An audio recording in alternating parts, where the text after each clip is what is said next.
Good evening here on the Central Riverhawks YouTube channel. I'm Joel McCall, visiting now with Mitch Olson. He is the head coach for the Central Riverhawks football team. Once again, Coach, thank you so much for joining me on a Monday night. Do appreciate your time. Appreciate you having me, Joel. Well, the Riverhawks are 2-0 after the win over Memorial, 45-30. And I don't normally do this, Coach, but I really don't know where to start with this game. There's a lot of good, there's a lot of bad. So I'm actually going to ask you, first of all, with just your overall thoughts of the game and the win up at Memorial. Yeah, I thought offensively we played really well. Looking back at things, I think it's safe to say that the Memorial defense really only had one stop, and that was a 3-and-out right away. Other than that, we had two fumbles and a botched snap, and then another one where a penalty put us behind the chains. But aside from that, we were really consistent and moving the ball, and we did it on the ground and in the air. So I was really happy with how we played offensively. Defensively, we struggled a bit. We kind of got tested a little bit in the air and didn't respond great right away. And then we gave up a couple big plays on the ground that we can't have. We got to make sure that we get those fixed. All in all, a win's a win, and I was happy to get out of there with a win. But I think the biggest thing is looking at it the first 2 weeks in the season, we've played every team now from the city of Eau Claire public schools, that is, and we're 5-0. So that's a clean sweep for our program from freshman JV to varsity. The JV team just finished it off tonight with a dominant 26-7 win over Memorial's team. And those are good programs and they're big schools. So I'm really, really happy with, not just our varsity playing decent and being at 2-0, but to see those younger levels have success and starting out the season as a program 5-0 and going undefeated against North Memorial. Just really happy about that. Credit to all of our kids, coaches, parents, everyone who had a hand in it. I think that's really impressive that we can say that, we're 5-0 with all three levels going to Eau Claire and playing Eau Claire here and getting wins.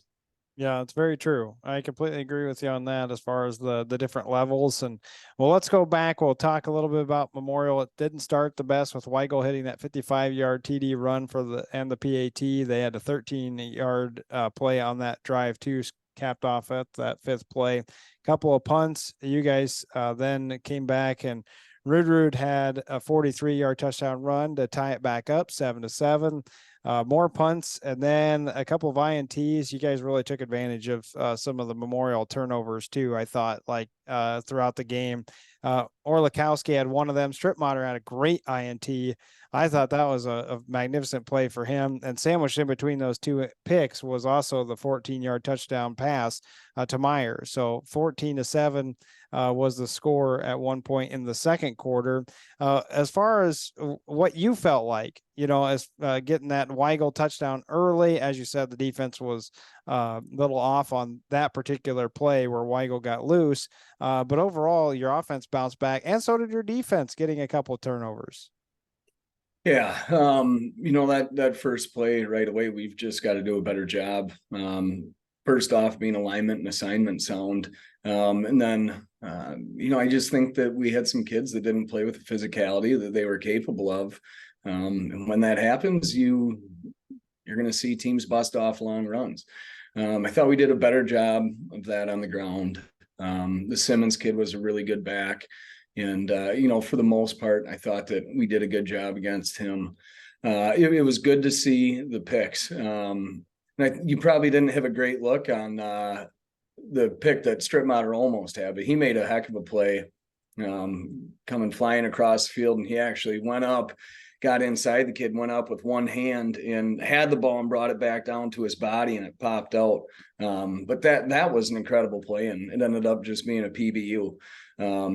But it was good. Anytime that we can turn the other team over and get our offense extra possessions, I'm gonna like where we're at, and I think you saw the offense kind of start clicking last week, and I would look for them just to build upon that, because those were some pretty good fronts that they saw from the Eau Claire schools.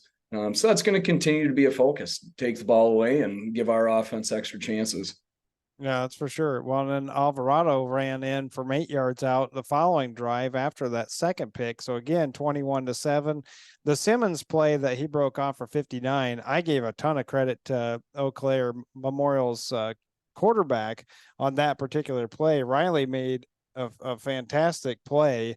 Holmberg, as he was getting pressure, he kind of rolled out one side, came back the other, kept his head up, which, I mean, that to me showed a lot of promise for them. Because again, that's a tough play to make, and to find a guy. Now Simmons, of course, made a couple guys miss, which I'm sure you'll probably talk about.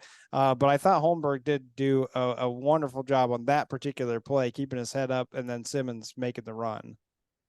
Yeah, that quarterback is pretty good. He's a good athlete. He's just a junior.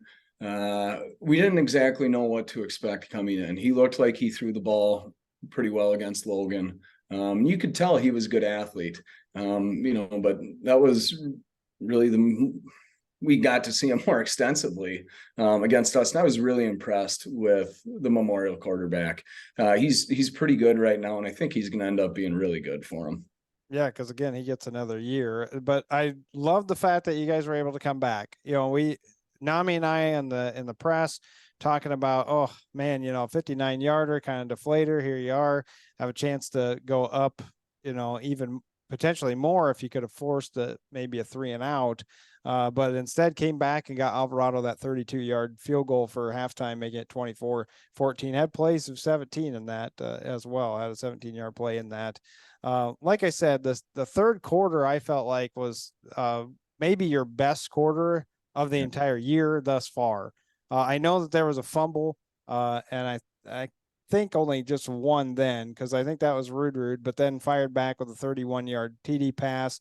The third, a 3-yard run by Shepard for a touchdown, a blocked punt, which we're going to talk about in a second. Shepard with another TD. So I really felt like the Riverhawks in that third quarter were dominant. Yeah, I was really happy with our drives. We were running the ball with a lot of success. The offensive line was doing a heck of a job. Just seeing the wheels kind of turning for those kids too. They're smart kids, and they understand the blocking scheme. Our coaches do a great job of setting them up for success. And Shepard is just kind of bad. He's a battering ram just going down the field. So, he pounded it all the way down there. And Coach Q was pretty adamant on the sideline. He said, no, you're not throwing this one. You're not giving it to anybody else. He's doing all this work. You're going to let him punch it in.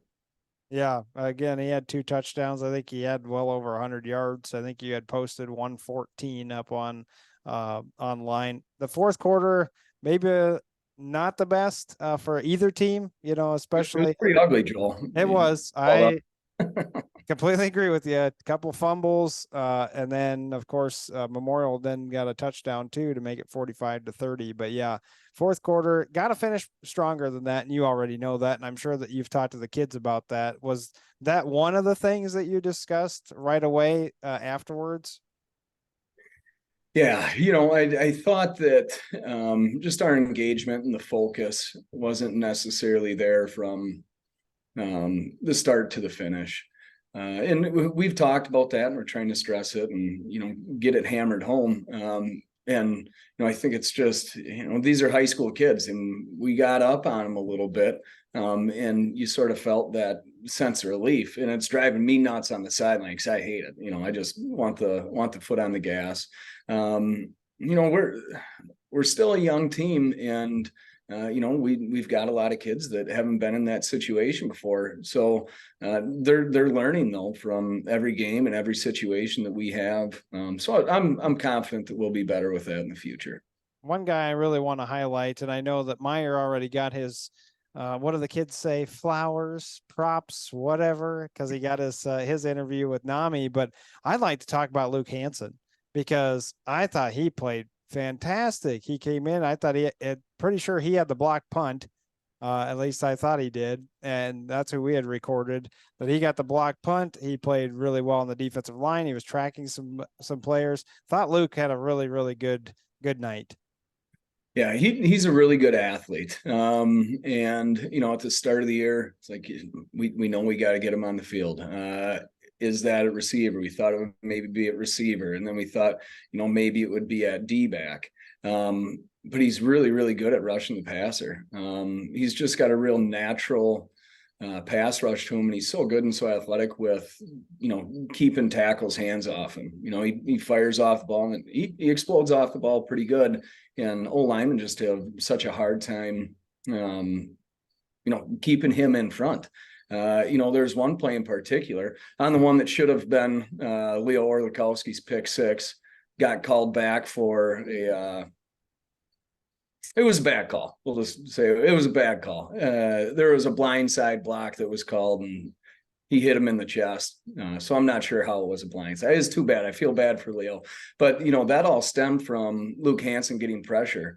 And it wasn't his typical swat where he got the tackle's hands off him. You watch it, and that kid's, 250, 260, and Luke gets a great step punch, shocks the kid, and then he just push pull, and the kid ends up on the ground. It was a heck of a play, and it's just a glimpse into his athleticism in what he's really good at. And he's still learning every single day, and he's going to figure it out more and more as the year goes on. We're asking him to do a lot of different stuff in the run game that he's never done before. And he's done a great job, sort of learning that. And him being able to hold down the edge and do what we're asking him to do from a run perspective is just going to get better and better as the year goes on. And our linebackers, it kind of goes unnoticed sometimes because him doing the right thing is going to lead the linebackers staying clean and getting tackles. But yeah, Luke's just a great athlete, and I'm really happy with how he's playing at that DN position right now. Yeah, and again, he's not even. I mean, he's sort of listed as the starter. He's sort of a sub. I know how you do it because you've got him written down as kind of that 12th guy coming in immediately. He's a starter, Joel. He's a starter. Oh, he is? I thought you had him written down as a. Well, we got a number of guys. We have some kids ways and stuff. So he's a starter. If you ask me, starter. All right, good. Well, then I'll make sure next week. Well, we don't know if we're going to be there on Friday. That's another story we'll talk about in a little bit. The last thing I wanted to talk about really was just how you guys are feeling. As I know you get nicked up and you're done with the non-conference thing. So here you are heading into the MVC. How are things as far as injuries go? Or I think you're pretty clean as far as I've seen so far. Yeah, we lost Colton Dunn week one, and we got some positive news. We're hopeful that we're going to get him back pretty soon. He did a great job week one. He's a really good athlete that plays the tackle position. He's got great feet. He moves well. He's a smart kid. So he can do a lot of different things that we ask him to do in space that a lot of times are difficult for offensive line. So it's going to be good to get him back. And that's just going to allow us some depth on both sides of the ball because we've got another kid that we really, really like on the D line in Isaiah Walker. And, right. He's a kid that he would be a starter. I would be surprised if he wouldn't start for any other team in the conference, but we just do have some depth there. So we had the luxury of, being able to take that kid who's a smart, athletic kid and, hey, for the betterment of the team, we gotta play at tackle this week. And he never blinked an eye. He's a selfless kid. We appreciate him being willing to do that, but we also want him back at the D line because he's good there too. So, but all those things are just going to help us build depth, and we're going to need that as the year goes on. Relatively speaking, we're clean. I'm knocking on wood. Don't jinx us like you did with the weather, Joel, because a couple weeks ago you talked about the great weather that we were having, and then here we were with 110 heat index. So. That only lasted for 3 days. My jinxes have lasted a heck of a lot longer in the broadcasting world. All right. let's move on to Reedsburg. What can you tell me about them? Because I haven't. I'll be honest, I haven't looked up much. Yeah. I think probably their best player is a kid that goes both ways for them. He plays right guard and D tackle.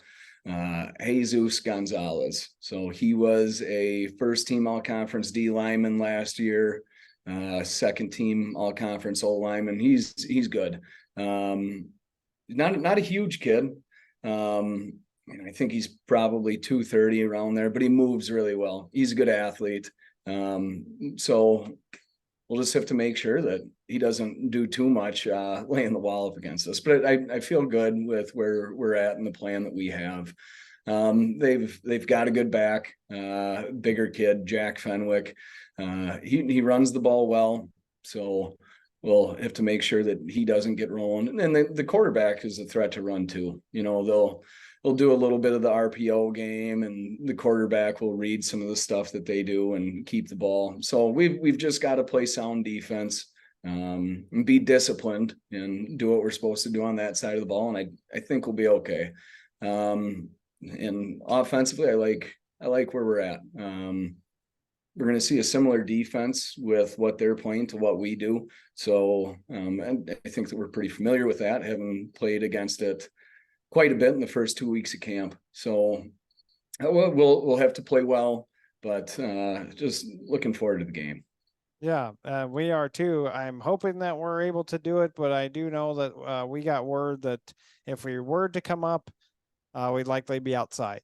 So I don't know necessarily if we will be there. I don't think that has been completely set in stone yet as far as if Nami and I are going to be able to come up, because obviously you and everybody else that's been watching on the YouTube channel knows our equipment can be quite pricey, and we don't want it outside in case if there's inclement weather or anything like that. So I'm not sure I want you on the sideline either, Joel. If those live mics pick some stuff up, then hot mic. I could definitely set you up with a wireless mic sometime if you'd like. I did want that during the broadcast. Actually, there was a moment where I think I saw more animation out of you than I ever had, and yeah, I wish I would have had the microphone then. I'm sure we could have had a 10-second delay. Yeah, luckily my mom wasn't at the game, and I don't know if she went back and watched the live stream. So I'm thankful for that. Yeah, I got to keep my composure, but I wasn't real happy with the situation there on the 4th and 1, turned 1st and 10, turned 4th and 1. Correct. Yeah, I knew which play it was. I was just making a remark, but yeah, so I don't know if we're actually going to be there. We have heard that Reedsburg does have a stream anyway, so if we can't be there, they will definitely be streaming the ball game anyway. So that's our conundrum there, is that we might be outside. So I don't know if we're actually going to do that or not. Nami and I haven't discussed it fully, and neither has Mark, but we will certainly let everybody know here on the YouTube channel what we are planning on doing, and I'll hit it up on Twitter at Radio McCall. So Coach Olson, thank you so much for joining me. Best of luck at Reedsburg coming up on Friday. Hope to see you there. I hope that I'm there. But if not, again, we will find out where the coverage is and certainly tweet that out too.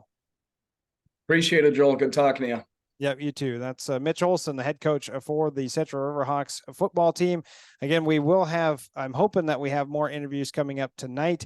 And we still haven't had a confirmation on whether if we're doing volleyball coming up on Thursday when they're at Aquinas. So stay tuned, hit Twitter, look at Mark Ambrose's Twitter too, because he'll be tweeting all that out as well. For Coach Olson, I'm Joel McCall. Thank you so much for tuning in here on the Central Riverhawks YouTube channel.